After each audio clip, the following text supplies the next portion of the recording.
We have Well, it. good morning. Actually, it's not good. It's good morning to me. It's not good morning to you. It's good afternoon, right? Hi, yeah, good morning. Good afternoon from Galway. Well, I'll give the podcast a quick intro just in case someone's watching us for the first time. So I'm Melissa McLeod, and normally I'm recording from the Wool and the Floss in Grosse Pointe, Michigan, which is just outside of Detroit. But I'm on vacation this week.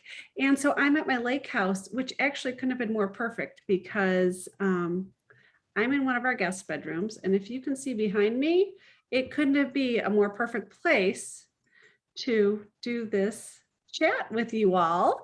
But we'll get to that in a second. So our podcast, Pointing It Out podcast, I do in conjunction with my good friend Megan Holmes at the St. Louis STL Needlepoint at the Needlepoint Clubhouse in St. Louis, Missouri. I'm getting everything wrong. Clearly, I'm on vacation. And every week we drop a fun episode. And this week we have the Bargello sisters with us, and I'm so excited. I ran across you all on Instagram, I think, and your Instagram page is just explosion of delightful color and fun, and it's so attention grabbing, and I absolutely love it.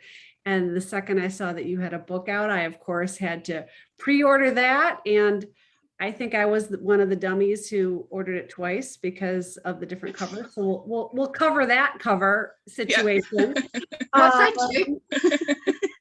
So welcome. And I'll explain my backdrop to you in a second, but I want to say hello to you. And you two are sisters, correct? True We are. Blood sisters, the real thing.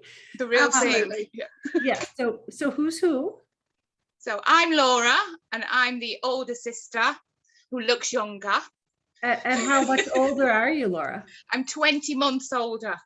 Okay. I wasn't sure if you were somewhere there was some comment. I was like, are they twins? Maybe are they maybe Irish twins? I wasn't really sure, but 20 months is pretty brave of your mother. So Yes. I don't know if she did it on purpose. No, I think it was more luck than planning. there we go. Good. So Laura and Lynsey, correct? That's right. Good. Nice to meet you both. And where are you currently? So I live in the west of Ireland in Galway, very near to Galway Bay, and Lynsey is over from Sheffield, my hometown, visiting for the week, and it's the first time we've seen each other in 2.5 years. That's right. Until yesterday, she'd just been a face on Skype for a while. Oh, that's so great. I'm honored that you would spend some of your together time with me. So thank you for that. So Sheffield, okay, you have to excuse, you're talking to a lot of, sorry, I'll say it, dumb Americans who don't always know their geography. So that's in England, correct?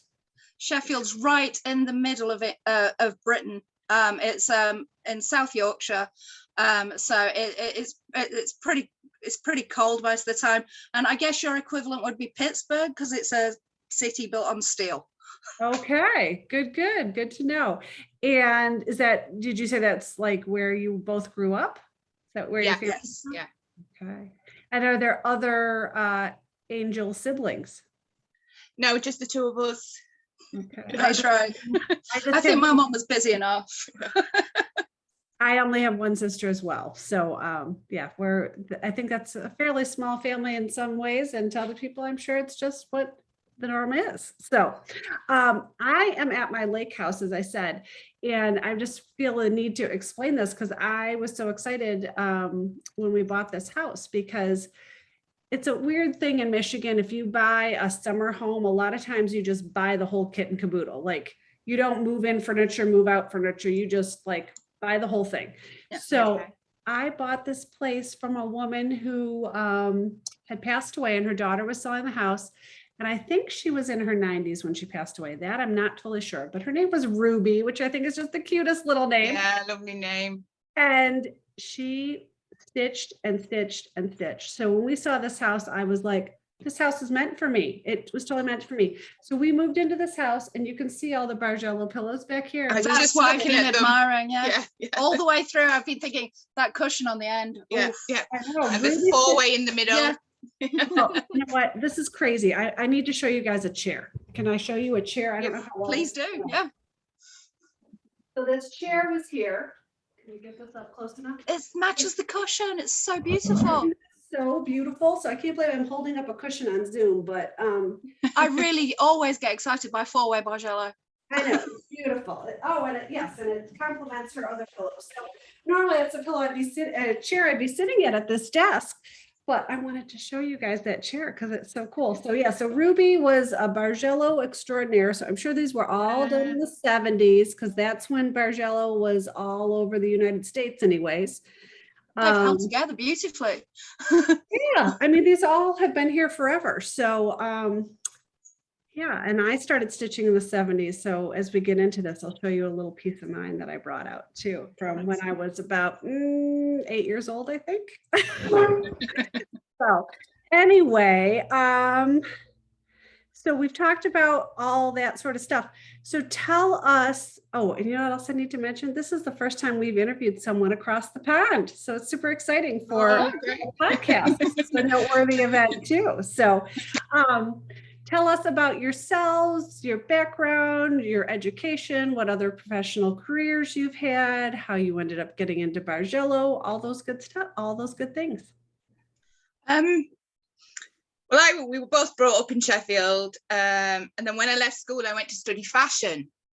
And during my time on the higher diploma in fashion, I got moved off the fashion course onto the knitting course because I was told I was no good at sewing. The irony of it. And so I studied knitwear for a while. Then I left college in, say, my early 20s and didn't really bother with it after that. I just went to festivals and did call centre jobs. And in the back of my mind, I'd always wanted to be an artist. And then I met another artist and I thought, I want to do that. And what he did was, as a friend, he was a friend called Chris, and he gave me £100 and said, buy some paints and canvases. And it was just such a nice thing for him to do for me.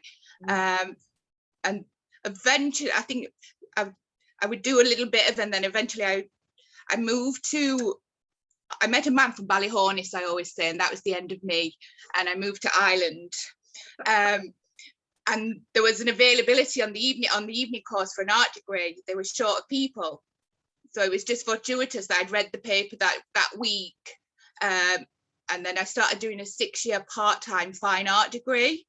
Wow. And that was mostly painting. I thought I was going to paint these massive paintings, wear big overalls, and, you know, be the Jackson Pollock of the female world. And by the 7th year, when I did my honours degree, which was full-time, I just started wrapping up photographs. And then I thought, I'm going to sew into these photographs. And that's kind of where it just started. And I think it's just the fashion degree kind of coming back subconsciously. And then what I found, because my work looks at success and failure in life and how we show off on social media. But I've also got kind of a feminist twist to it.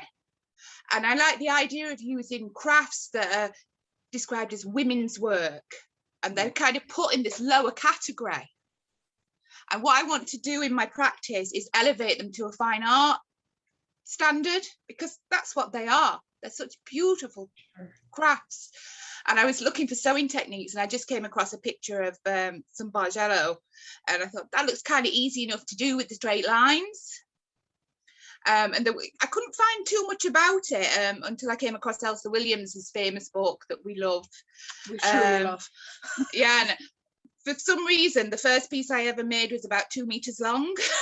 Like, I don't start at the easy point. I just go, let's do something really hard. Mine was A4 size. Yeah. But yeah, that's how I discovered Bargello. And then I kind of had a piece left on my sofa that I was halfway through, and Lynsey was visiting, and she kind of just started doing it. Because she's a finisher, and I kind of got 20 pieces half started. I think, yeah, she was just compelled to start finishing this piece. Yeah, I like to fix things. I like to build things, but I most of all like to complete things. Oh, we all get great satisfaction. Pardon? We all need more of you in our lives. Yes. Thank you. That's nice to know. I mean, I came to crafts basically when I came to motherhood. I mean, I have some background in crafts as a child, a lot of cross stitch and making dolls' clothes and things like that. But then I kind of left it all behind because I was kind of pushed towards academia and things like that. So once I'd finished my A-levels, I went and got jobs. I did some spying for the Inland Revenue, which was quite exciting and fun. And then I did another surveillance job, but then I found myself pregnant and I was wanting to be a full-time mother, but through the skills of motherhood, I've wanted to grow things, fix things, build things, do craft things with my daughter. And so that's when my drawing developed, my sense of color developed, my intention to make things developed, and I got into cake decorating in a big way. But then I found I kind of mastered it all in 2 years. And I was just like, there's nowhere I can take this. This doesn't stick around. It's just a cake. So I think I wanted to add more. I think I wanted to add more legacy to my actual craft.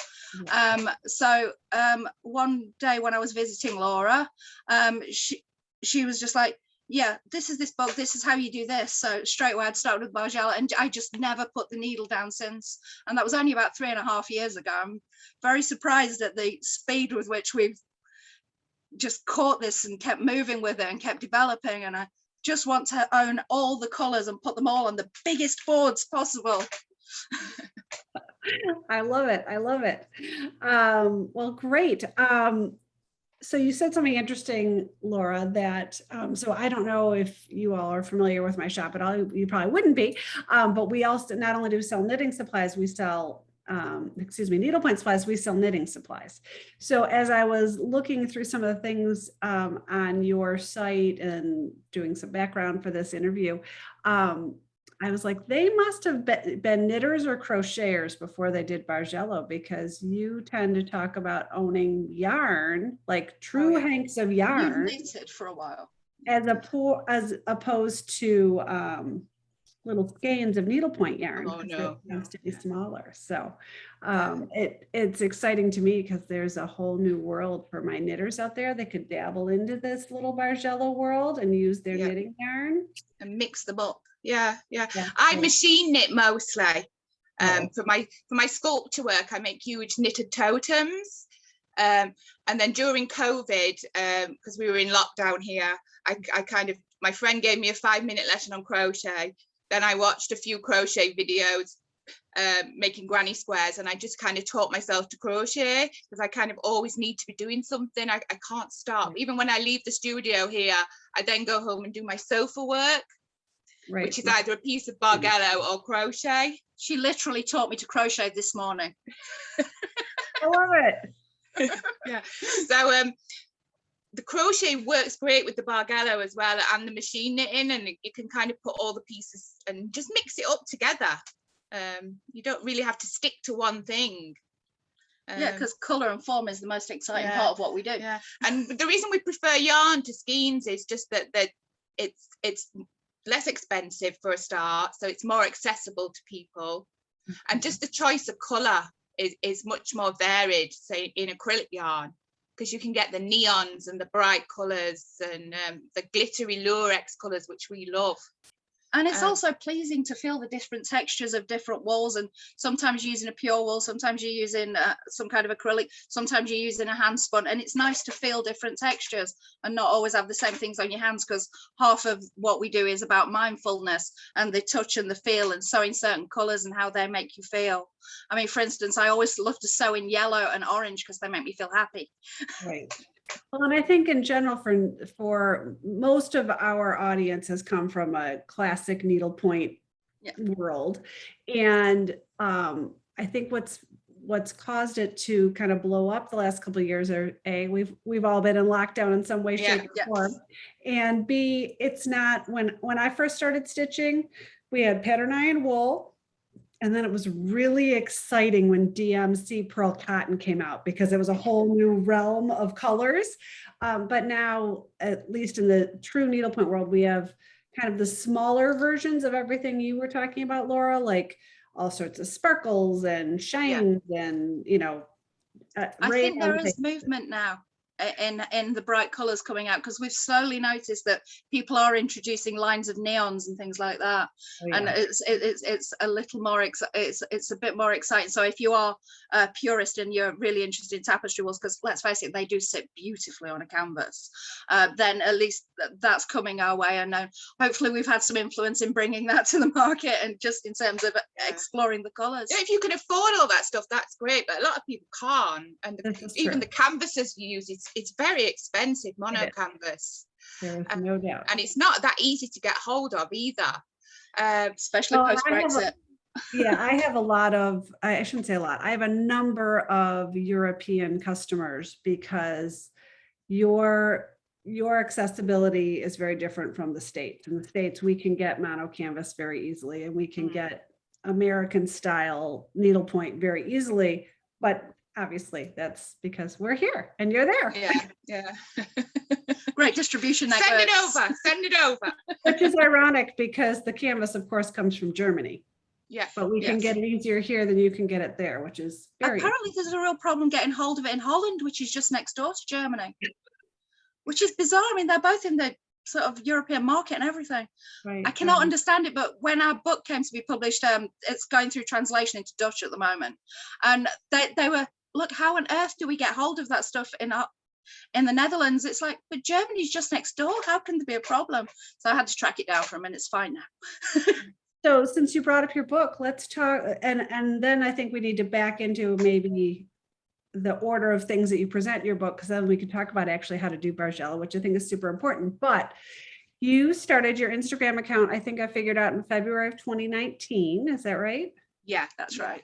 And that was just because you guys loved it and you wanted to share your love of what you were doing? It was a little bit after we'd been asked to do the book. Oh, okay. So I was approached on my own personal Instagram, because I'd been using it within my fine art practice. Okay. And they emailed me to say, would you be interested? And I thought, well, maybe. And I just said, as long as my sister can do it with me, because I knew I'm not good at the writing part. And like I say, I'm a starter, not a finisher.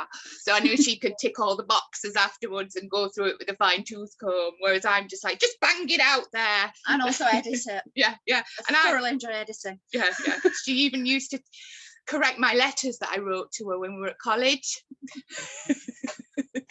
I mentally go through life with a red pen in my hand. Yeah. So then when they asked us to do the book and we knew it was coming, I thought maybe I'll just get a page ready, just to start promoting the book as well. And I hadn't realized in a year how much work I'd actually done, because it's exactly 1 year from me starting the Bargello work to us starting the Instagram page. And I didn't realize how much work I'd actually produced in that time, that we were suddenly able to get a feed going, because I'd just done it for mindfulness reasons, to be honest, and to keep my hands busy and my skills busy, and because I liked looking at it. Yeah. So are most of the projects on your Instagram page, are they like half and half, yours and yours? I know some of them are probably some followers now at this point. Tell us about that. They are now.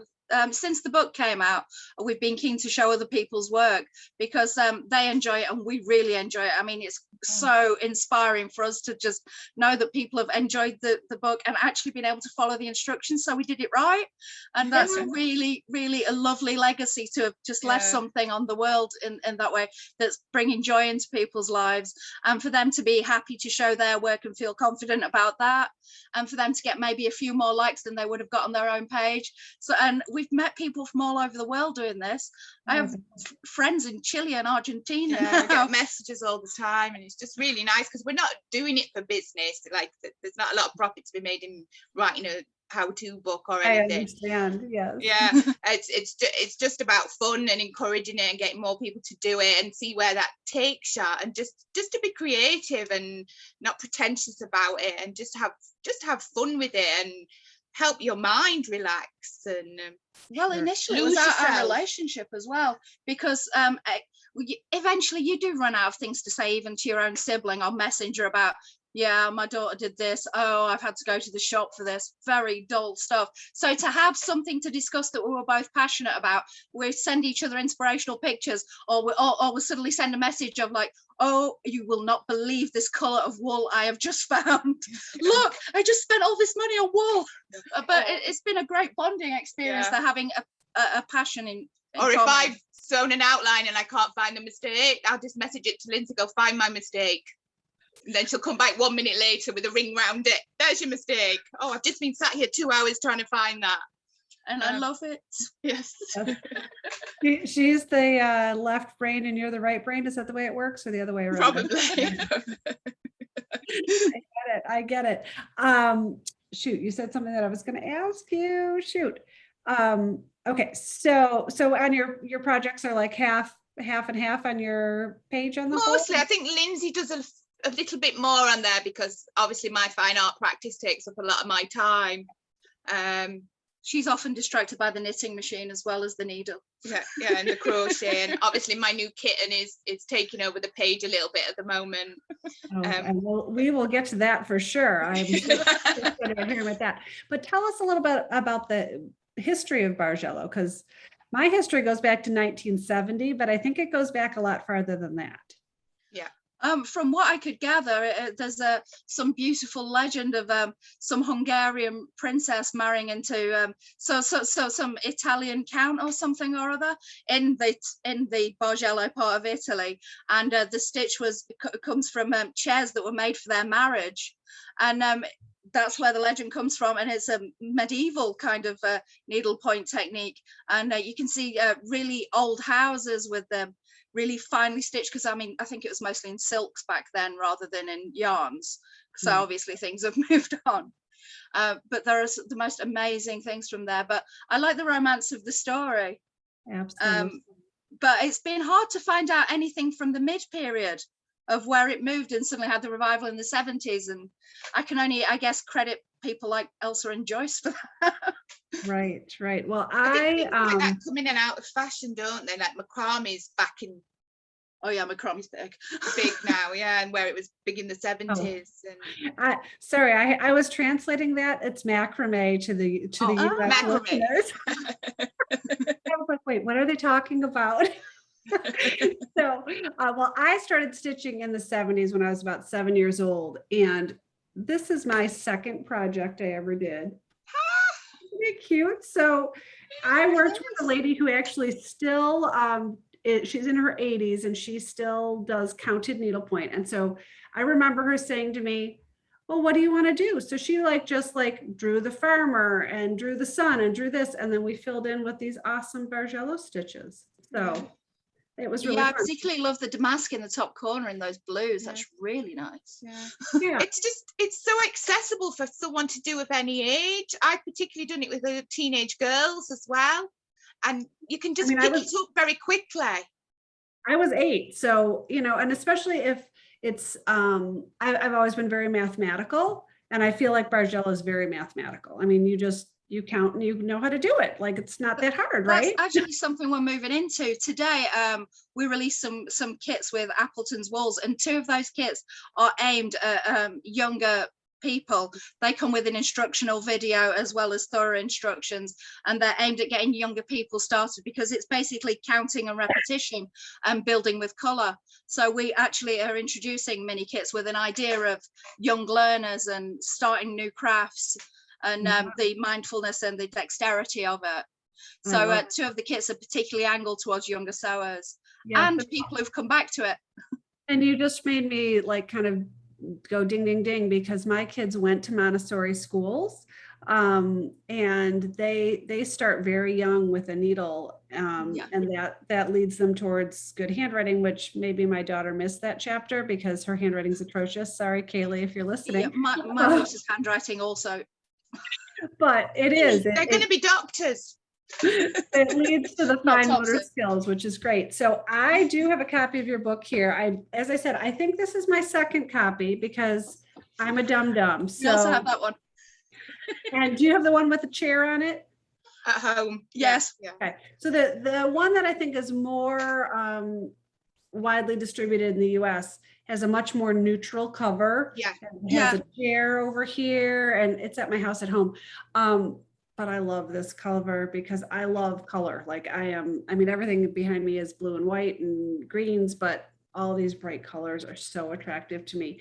And I know you wrote this as like an instructional booklet. So if people want to get started, I don't think they need a lot of materials. What would you suggest they get a hold of? Maybe half a dozen to a dozen colors, some mono canvas, one needle, and a pencil and ruler. Or even a simple plastic canvas sheet for starting, because you can, it's much easier to try it on there first, and it's very easy to cut it off if you've gone wrong. And then you're not, because they're only cost about probably $2 or something, the plastic canvases. They're about this size. Right. And then you kind of, if you feel you're going to take to this, which you probably will, you can then move on to the mono canvas. But we do heavily recommend the use of a ruler. Very important for checking your lines, finding your mistakes. It's an incredibly important tool, and nobody else seems to point it out, but I find a ruler absolutely invaluable. I should take that up. Yes, you really should. And take our own advice, please. The other thing I feel the need to mention is, you said a pencil, but as the shop owner who ends up trying, I guess I take on Lynsey's role a little bit. I have to fix everybody's problems. Yes. So when they come in and their white yarn has turned gray, my first question is, you didn't Pencil. use the number for pencil, did you? So you don't want to just pull like the pencil out of your husband's golf bag. You want a number for artist pencil so that it doesn't smear onto your yarn and your materials. No, At some point, That's helpful. I noticed the one thing you didn't suggest, which is totally fine, is you are not recommending using a frame. And many stitchers will use frames, many stitchers won't, totally fine. But if you don't use a frame, you're going to need to block it. Blocking involves moisture. Moisture involves a number 2 pencil running, and that's a problem. Yeah. I'm gonna have because we make such big pieces, we don't really use frames. Right. Some of our pieces are over a meter. It just wouldn't work. Yeah, it's just better to have them loose on your knee, and they start to soften much faster as well, because canvas can be pretty stiff. Right. Well, and it becomes kind of I mean, controversial is a big word for needlepoint, but a controversial subject in the needlepoint world. Yes. No frame. I am not out to say whether someone should use it or don't use it, but my point is, especially if you're not using a frame and you're using a pencil, you're going to have to block it, and that pencil could be the ruin of your project. Yeah, especially if you're using paler colors. Right. And so very often I'm the one who, someone comes in and they have stitched with white and it's now turned a gray color because they used a regular pencil. So even if it doesn't get wet, it can carry on to the product. So in any event, so ruler, canvas, yarn, and all of our stitches in Bargello, am I correct in this? They all go straight up and down or straight side to side, right? Yeah. There's no diagonal. No, some of them can be done on the diagonal, can't they? Yeah. Particularly some of the zigzag stitches you can work in a diagonal fashion, but the way to learn that stitch in the first place is to do it horizontally or landscape. Yeah. Okay. I just wasn't sure in a true Bargello, excuse me, definition, if you could have a straight stitch, yeah. But with the straight horizontal or vertical stitches, you need typically a heavier weight thread than you would in regular Americanized needlepoint, is I guess my point. So that's where these Appleton wools come in. And I was noticing you were talking about using DK and fingering weight yarn. Well, fingering weight, if you double it, is DK. Yeah. So because you're using the larger mesh canvas, you can use your knitting yarns, which is like just a whole new world of opening to me, because I have a lot of knitters who toy with starting needlepoint, but they don't really want to dive into needlepoint. And this would be a really nice halfway medium, because they have all the yarns already. They're leftovers. They've finished the sweater. They have these little dibs and dabs, and that's the perfect spot for this. It is, yeah. And because you can collect so many, we've all got baskets full of odds and ends that we've got left over from projects. So then you can get the color fades out of them as well. and collect the shades, because you know that'll come in handy for a bit of stitching.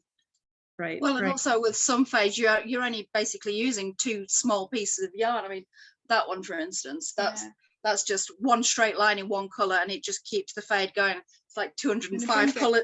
Yeah, I'll better show it you, haven't I?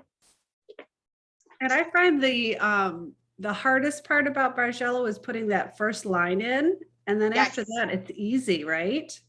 Like that's where the mindfulness, I think, comes in, because you have to think really hard for that first line. Yeah. And then after that, you just get that repetitive, relaxing motion going. Oh, that is really beautiful, Lynsey. Yeah, it's about 205 different colors. Really? Yeah, there's only one line in each color, and it just moves on and on. And how tall are those stitches? They're quite big, I think. That's a 5. Yeah, over 5 canvases, over 5 holes. Yeah. Okay. Wow. In at 1, out at 5. Okay, gorgeous, gorgeous. And I know in your book, I don't know if that pattern is in your book, but what I love, and is my brain operates a little bit like Lynsey's. I'm very, I like to think I'm very organized. There's points in my life where I'm not as organized as I'd like to be. But I love how you've classified them all as easy. I think, did you use the words easy, moderate, and difficult? Maybe some of that? Yeah. Yes. So easy, intermediate, advanced actually is what it says in here. And I love that, because anyone who started, like, you know, there's going to be the brave people, the probably Laura's of the world, that'll say, this is really pretty, I'm going to start at advanced, and they'll be able to get away with that. Always. But people like me want to take it, like, you know, in obvious steps. So the pictures are just beautiful. But like the zigzag is this is a very simplistic version, I feel like. I very much started with the row-based designs rather than the motifs. Yeah, it's just such an easy stitch, but you can do so much with it. Beautiful. Just swapping it round, or just fading it, or just choosing colors, and it's great for just throwing any color at it, and it will work whatever you do. And also you can do it in pairs or threes, the zigzag, and you can vary the size of the stitch and the height of the stitch, and it'll still work. It's quite versatile. It's a good way of bringing you into Bargello. Right. So if you were designing, what is your process? Like, do you decide what you're doing first, what yarns you're doing first, what materials you have, so you'll just make it work? Like, how do you dive into something? For me, I sometimes just see a stitch on Pinterest. I think, oh, I want to try that one and see what I can do with it. And then other times I might see a couple of colors together and think, oh, I'd like to use those 2 colors together, and then add some more to them. But then if it's in my fine art practice, I've usually got a reason, like a shape or an abstract form that I want to do with the Bargello within it. So they kind of both work slightly differently. Like for the fine art, there's a reason behind it that I want to speak about through the work. And then the Bargello is kind of relaxing for me, because I don't have to make it academic, if you know what I mean. Right. I can just purely enjoy it and use it through making simple ones like that, where I haven't got a reason. It kind of leads to the other work, because I always have ideas while I'm working on things. So I've got about 30 ideas in my sketchbook that I drew the other day. I probably won't be able to make them in my lifetime. But no, you'll make me do it. Yeah. But it just feeds your creativity, the act of making. And if I could just sit in a room and make all day and do nothing else, I'd be perfectly happy. That's my life. And just have someone send me coffees in. I'd live on coffee and sewing. And how about you, Lynsey? What's your process? I sometimes see a stitch that I like that I want to use, or Laura sends me a stitch that I like and I want to use. But generally I tend to start with a color and a shape. Because for instance, I'll decide I must do honeycombs today, because that's the shape I've been thinking about. Right, and what can I build around it? And sometimes I start from the center, sometimes I start from the bottom. If I want to make sort of a landscape piece, then I start from the bottom and work up. If I want to work around a solid motif, I start in the center and work out. But generally, I tend to start with the color. I tend to be inspired by a color on what color I can put it next to. And I spend quite a long time just lining up rows and rows of balls of wool against each other to see what pleases me on my living room floor. I mean, I'm sure that's a very common process amongst crafters, just making rainbows all day long. Right. And the cat loves it. So you don't think about what the cat loves it. I love it. You don't think about like what the end project's going to be. Like you don't decide, oh, I'm going to make a little clutch purse, or I'm going to make a wall hanging, or I'm going to make a chair cushion.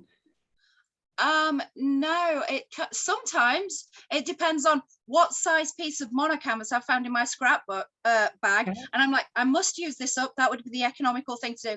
Now, what can I do with it? Okay. And sometimes it just works from the size of the canvas is the thing that inspires me to do something.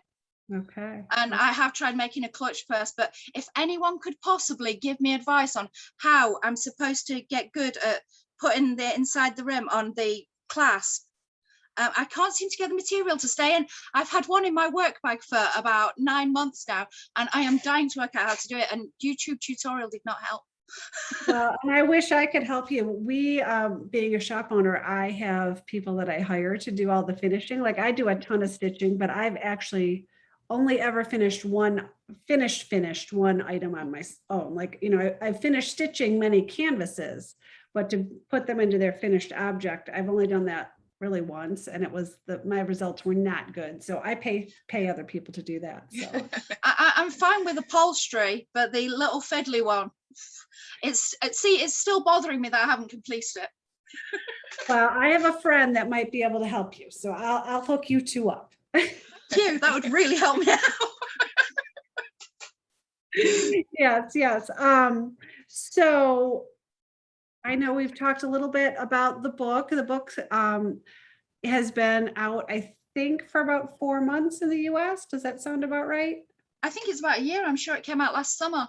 Okay, maybe But it's taken a while to get around the world. Version 4 months ago, and I got my other version a year ago, and in my brain they were two different books until I finally figured out that they actually weren't. So I have a spare for a friend, or a spare for one house versus the other house.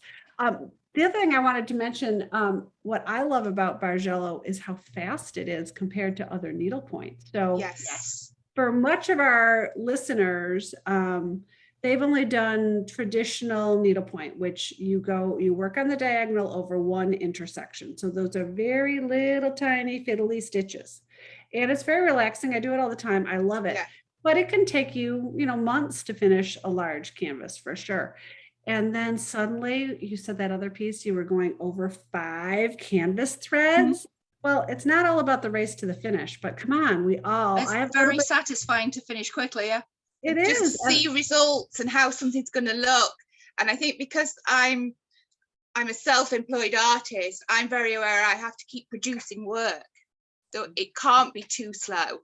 So it is a race to the finish line for you in some ways. So I think I've always had that mindset. Right. And that's probably why Bargello suited me as well. I love doing cross stitches. I've done quite a few of them, but they can take 6 months. Yeah, it's double cross stitch behind you in the peach. But whereas Bargello, it's you see it quickly, and you can't, because you're always excited to see how something's going to look. Right. And I think for a newer stitcher too, I was trying to get them to start on something really small, because you want that feeling of satisfaction of finishing something. I too have a little bit of the starteritis that you have, Laura. But it feels really good to finish something and to have some beautiful piece to show off in your home, or if it's a clutch, you're carrying it around and people say, oh, did you make that? Like nothing makes us artists and crafters feel better, right? Oh yeah, and I love it when people send me pictures of my work in their homes. Oh my gosh, and I bet. So my picture's living in Geneva. My work's traveled more than me. Like I've just got 10 pieces going off to Milan today. And it's like, and they're going to Milan, they're going to Paris first, then they're going to Milan, then they're probably going to Rome, and then they're going to Geneva. And I think, wow, they've been everywhere. How did that And happen? Especially now when none of us can go anywhere. That's super exciting. yeah, the world's just starting to open up a little bit here, and art fairs are starting to open up again. Yeah, I've got to say that the airport was beautifully empty yesterday. A joy to get through security. That is a silver lining for sure, for sure. Okay, so we've talked a little bit about, well, so do you have any advice for someone who wants to start this other than buying your book and diving in? Is that the basics of it? That's the basics, yeah. Good. Absolutely do it. Just It'd be good enjoy for you. it. Yeah, make mistakes, because mistakes can sometimes turn into happy accidents. And you learn such a lot by making the mistakes as well. And you never know where it'll just take you. And just, you don't have to stick to the rules, and just learn the beautiful joy of making curves out of straight lines. And just enjoy having a wool addiction, because you will have a wool addiction. Yeah, you're good. Yeah, that's another thing. You will need some storage for the wool that you will gather. Good. Well, and for some people though, it could be as we've alluded to, a way to use up some things. Maybe they already have a wool addiction, so now they have a new use for it. So that's super exciting. Then they can share their wool. And we've talked a little bit, but let's talk a little bit more. So your book led into you all creating like ready to go kits. Is that? They're finally ready right now. It's actually the launch day today on the Appleton's website, where we're starting, because we just put a cheeky comment on some walls. Would they like to do a collaboration? They said yes, and I was in Aylesbury within 2 days, having a meeting and talking about wool and getting to do a great yarn run through all their warehouse, picking out all the colours they still not jealous about. Honestly, it was such a great busman's holiday. It was the best. But I came back with a huge box full of wool, and is just getting ready to go and design and enjoy making the designs that we wanted to make. And finally they're ready. They're in kit form, they're online. There are 2 larger designs and 2 smaller designs. And we're just really excited to be able to show them off and enjoy the wool and have a collaboration. And they've got more than one way of explaining how to do the Bargello, because they've got charts, they've got written instructions, and there's an instructional video attached. So whichever media works for you, you can learn the Bargello work. And Appletons have now introduced some neon colours into their range as well. So yeah, so we'd be very excited to work with those again, because oh my word, the pinks. I'm a pink girl too. I love it. So pink and orange.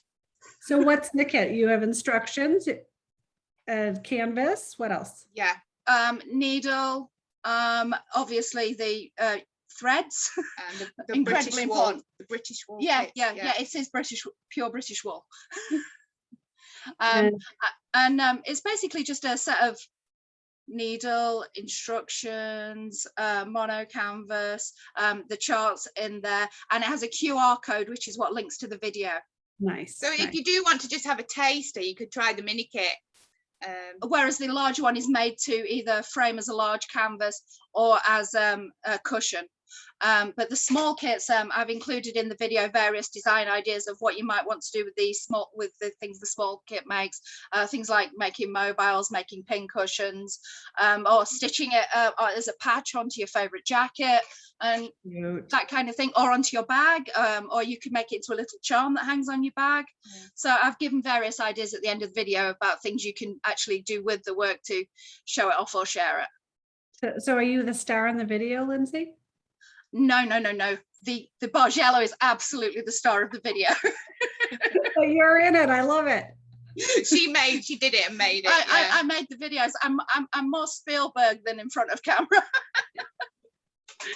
And you mentioned do you have one child, two children? I have one daughter, Topsy. Hello, Topsy, just in case you're watching. So does she think that you're famous now because you're like on YouTube? I think she's 15 years old and a little over it.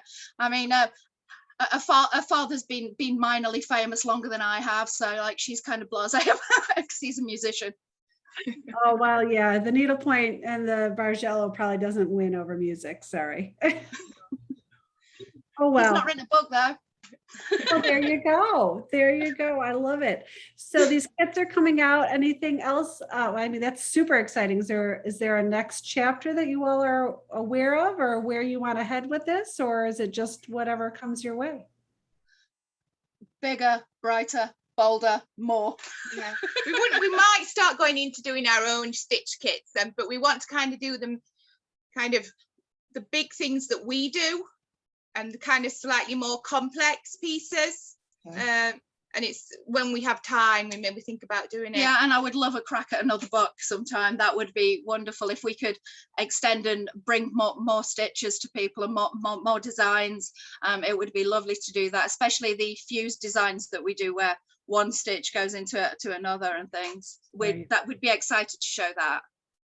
Very nice. Well, this has all been super fun. I have a whole new appreciation for Ruby's work back here.